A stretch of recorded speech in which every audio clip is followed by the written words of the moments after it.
Greetings, my name is Rudimentary Rob. Welcome back to our Trailmaker series. Today we're going to get things moving forward again with the storyline. As you might have noticed in the blink of an eye, we have finished grinding Derog's pond rep, so we've unlocked all 3 of the available power cores there. Now that has meant that we can shield our boat quite extensively, and we've also got enough power cores left over for the 3 smart guns on the front. So, with us in this very powerful position, I'm sort of wanting to get this storyline going again. So, we are going to be, for the next couple of episodes, we're going to be very focused on doing that. And some of this mission that we're now doing will look familiar. Yep, you're not crazy. We did this well, maybe not quite a number, but we did it a few episodes ago, and Trailmakers did that whole, I'm going to forget your progress kind of thing. There's a few of these multi-step storyline type missions that I feel like if you don't take it to a certain point, it just doesn't save it and you've got to start again. So that's what we're doing. We're back here talking to old Ulysses. He's got the whole, can you clear out my crawfish and nets? So that's what we're going to do now. Of course, no spoiler warning needed here. We end up clearing 2 nets, and then there's a botnack in the 3rd one. Once we get that out of the way, we'll then head on to another mission that we've got. It's also in the same area. I don't know that particularly it is a storyline type mission, but we're going to knock it out anyway.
Yeah, this putting the double shields on the side is turning out to be a pretty good idea. Mostly it was motivated by, at some point I think I made the boat a tiny bit longer, and it meant the single shield on each side just wasn't quite covering it, and we're getting a lot of damage sort of sneaking through the corners. Now, we can still get a bit of damage coming through the corners, which is mostly where we've got little smoky bits here and there, but it is a whole lot better than it was. Now, I didn't want to raise the shields up to make them further apart, because that created some other issues. So we've just we've left it in this fairly well optimized setup, and it's going to serve us pretty well moving forward. Now, speaking of moving forward, we've got old Ulysses. He says, yep, blah, blah, blah. Derog's, off doing his destiny thing. And we're going to go and check on him. Now, that little shape there in the murk kind of looks a bit scary and a bit familiar. Yeah, we're going to get acquainted with that one a little bit later in the episode. But for now, I've noticed that there is a little mission marker out this way. We're going to go and sort that one out first.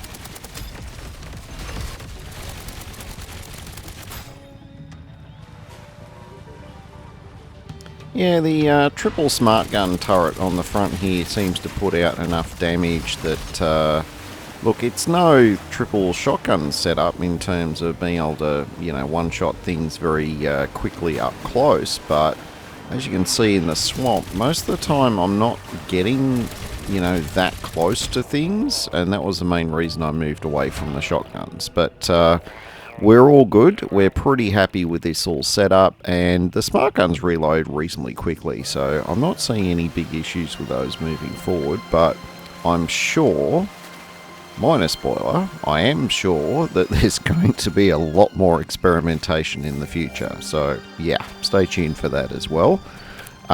We've managed to dispatch the botnax, and we can hand in our rubbit, I can't do words, it's, 4:30 in the morning. Yeah, welcome to the word party. Speaking of parties, these guys were having a party or a ritual or whatever it is that they wanted to call it to do with rubber. We have established that that was not really a good cause. We're not going to comment on why they thought smelling rubber was so exciting, but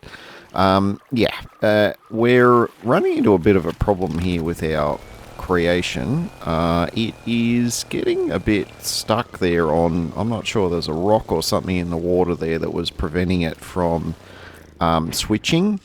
So I ended up getting into vehicle mode and then, into my little wheeled vehicle. That let us move away, and now this is our frogget transport. Now, this is the vessel that I created, and it's fast. It's nice and fast, and it has no weapon on it, and it's got 2 shields at the back for exactly this reason. Essentially, we just go pedal to the metal and we ignore absolutely everything. We outrun just about everything. The botnax were kind of persistent there, but we had quite a bit of distance to travel, and honestly, I didn't feel like switching out just to kill a couple of botnax. I just wanted this done. So even with it sort of dolphining a little bit, we can maintain about 100 kilometers an hour with this thing, which is pretty damn good. You can see we've got the 2... what do we got? 4 engines, and then we've got the 2 normal ones. So I think we've got 6 engines on that thing, and that's why it moves so quick. So yeah, anyway, we've rushed back here to Derog's pond. I'm looking around, I'm going, no, I'm not doing settlement tasks anymore. Where is this? Oh, yep, there he is. So this is our hand-in for the rubber merchant one, or the rubber bandits, whatever you want to call them, doing their rubber ritual. We have handed that one in. That would have given us a bit more rep with Derog's pond, but as you can see, we're already maxed out, so that's fine. I'm just being a bit completionist, just trying to make sure that we don't leave anything unfinished. With that out of the way, now we are back on the main storyline. So we're going to head over to this ominous new mission location, but I lost count of how many times I've driven past here without actually realizing that this was here. And these things are all over the place. I don't know if I've got the patience to go around and find all of them, since they pretty much all they do is unlock the cosmetic stuff. But look, if I do spend any time looking around for the hard to find stuff, I might see if I can record it and spit an episode out, but I'm not particularly committed to that at this stage. I'll see how I go for time.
Now, because it wouldn't be an episode of Trailmakers without me messing with this or any other creation at least once, I'm sort of anticipating some kind of boss fight coming up, and I'm just thinking, look, what can I do here to just, do get more damage or more this or more that. So I'm having a quick look just to see if I can optimize the speed a little bit more on the gunboat, because the gunboat only does about 60 or 70 kilometers an hour at the moment, and it feels a little bit lethargic. Like, it turns, it's stable, it's got really good shields, it just feels a little bit lethargic. So I'm just thinking, alright, we'll spend a few minutes here and we're just going to see if we can tweak any of our, particularly our underwater aerodynamics, because underwater drag definitely has a massive impact on our top speed, and it also,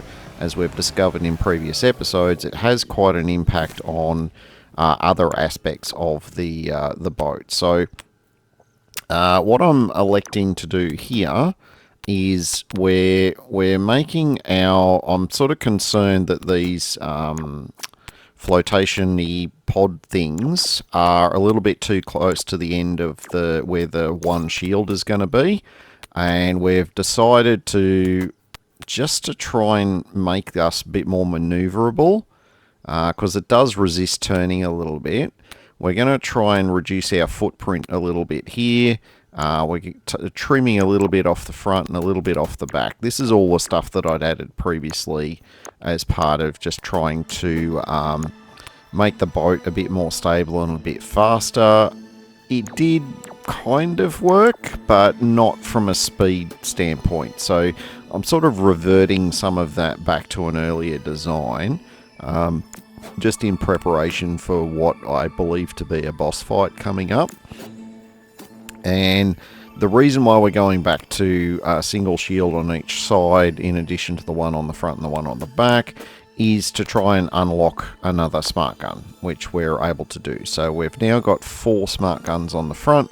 We've elected to go with this configuration. I'm not entirely sure why I didn't just do, 4 in a line. I think I might have been a little bit concerned that the turret was going to be a bit too squishy, or maybe it was going to start poking out the sides of the shield. I mean, that could have been a consideration as well.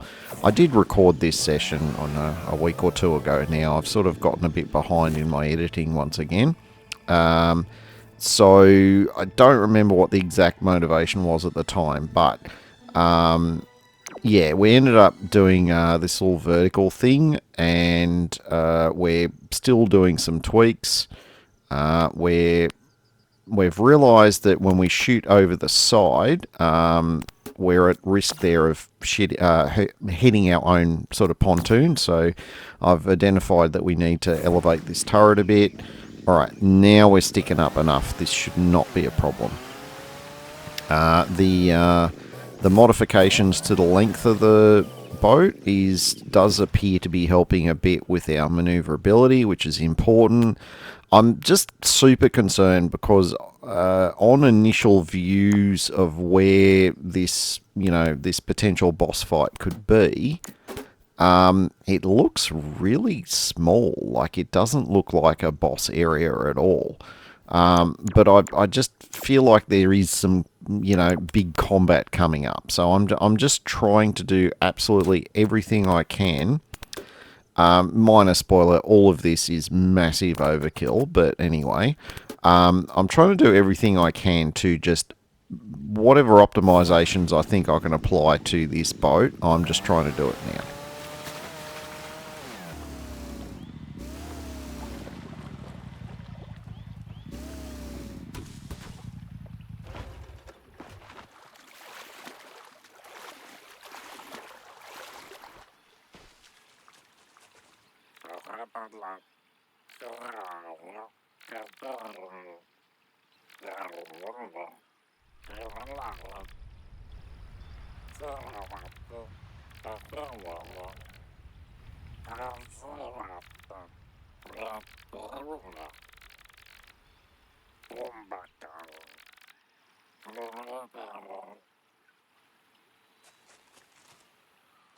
Yeah, I think old Derog might have, you know, succumbed to some fumes along the way. But alright, so we've got to go and investigate this thing. This is obviously a mega drill, but it looks kind of broken, and it's called Swamp Monster. Oh, okay. Alright, well, bow before the... Yeah, well, this doesn't really sound like a mega drill, does it? I suspect there's some shenanigans going on here.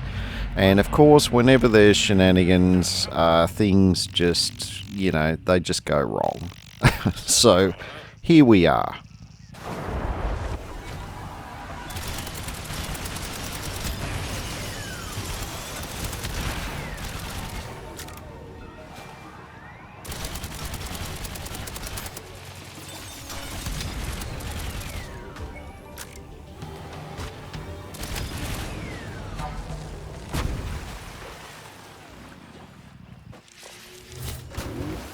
Yeah, like I was saying, massive overkill for that fight, but it's all good. We managed to sit there in the corner and just pew-pew all of the botnacks. I'm looking around going, is there another one? Is there another one? And yep, sure enough. I don't think these are part of the encounter. I think just with where I was just close enough to aggro the next group that was in the bog.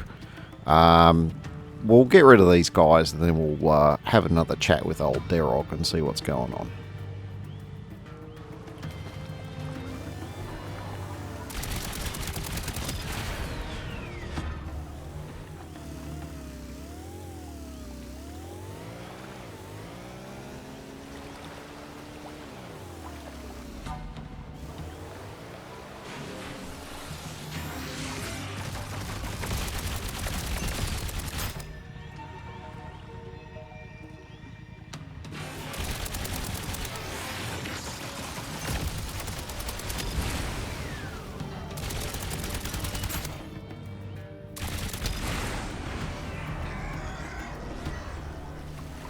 Yeah, the botnacks and frequently the hover tanks in this bog area do be getting stuck on things, but to be honest, I kind of feel for them there. I've been stuck on my fair share of stuff in this bog during my time here, so yeah, just be mindful of your surroundings if you reach this point and you're doing your playthrough. The bog is a bit of an annoying spot sometimes.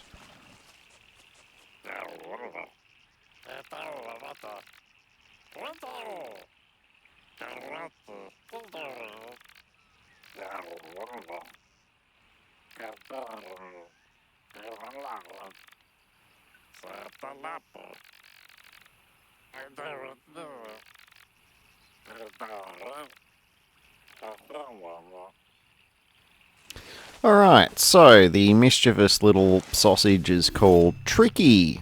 Well, I suppose that suits. We've got ourselves a frogate transport mission, so we're just swapping out to our little transport here. It is a bit of on the overkill side because we've only got one frogate to transport, but I'm not going to, you know, go into build mode just to modify something just to have one seat on it. But anyway, it was a little bit of a trip back, but it was uneventful, so I just chopped all of that. We're back here at Derog's Pond, and we're going to wrap up this aspect of the story.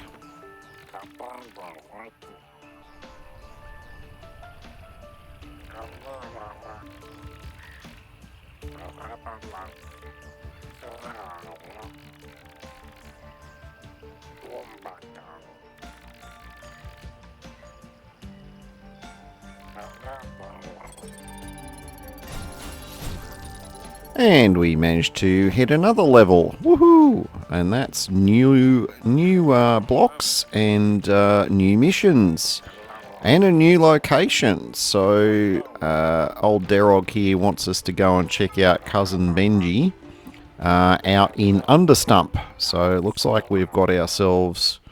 Oh, a hive of scum and villainy. Yes, okay, so it's that kind of place. Although with Frogget, somehow it's probably going to have some other aspect to it as well. But Well, I'm sure we'll be dealing with that one soon enough. We're just jumping in our little transport, and we are going to haul bacon over to Understump.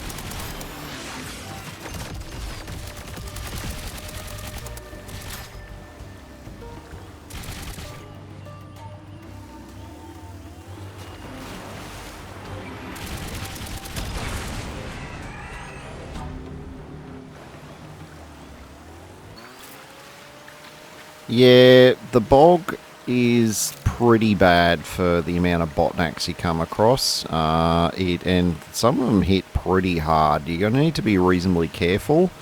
As much as burning around at high speed in my transport seems like a good idea, when I'm going to new areas like this, yeah, it's definitely not a good idea. You really need to take your time and deal with the botnacks as you come across them. Not the least of which is this royal pain in the bacon. We've got one of these artillery pods in the swamp. And look, we're fast enough in this boat, but we need to be very mindful of that EMP, because we really don't want to get hit by that, because that will disable one or more of the shields. And yeah, this boat is pretty squishy without its shields.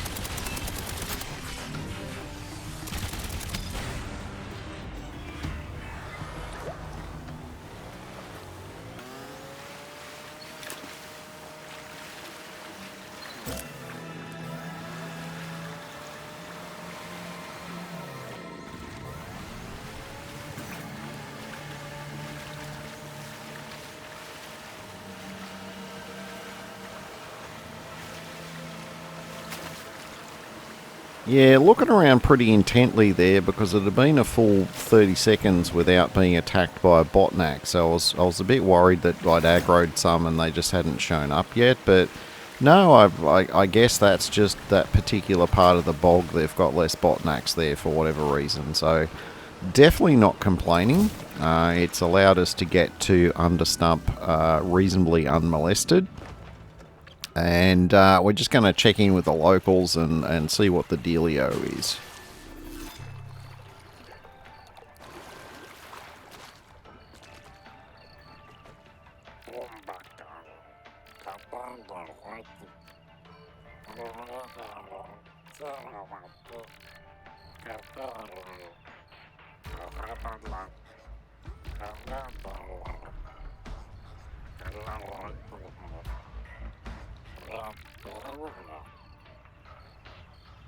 Right, so the local gang is called the Bottom Feeders. Oh, hello, there's Master Sapo. Alright, so that's usually a sign we're getting close to the next mega drill. And yeah, it's not going to be an easy fight, and we need a very, very capable warship, is what he's calling it. So yeah, alright, so we got a bit of work to do there, potentially, although I'm reasonably impressed with the ship that I've got so far, but evidently more work is allegedly required. Oh, look at all of those terrible burns. And you think my puns and dad jokes are terrible. These guys are plumbing new depths. Yeah, I had to go there.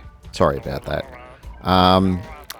Yeah, long story short, these guys have a mission for us. They want us to go and pick up some supplies, and that starts off a bit of a mission chain, but we're not going to be doing that in this episode.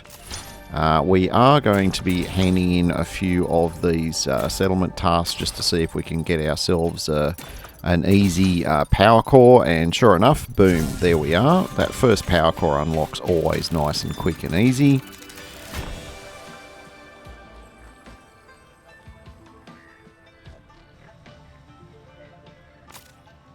Speaking of things that are nice and quick and easy, so is the end of the episode.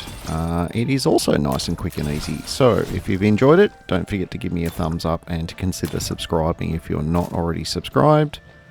Until next time, my name is Rudimentary Rob. Thank you very much for watching, and make sure you have yourself an absolutely fantastic day.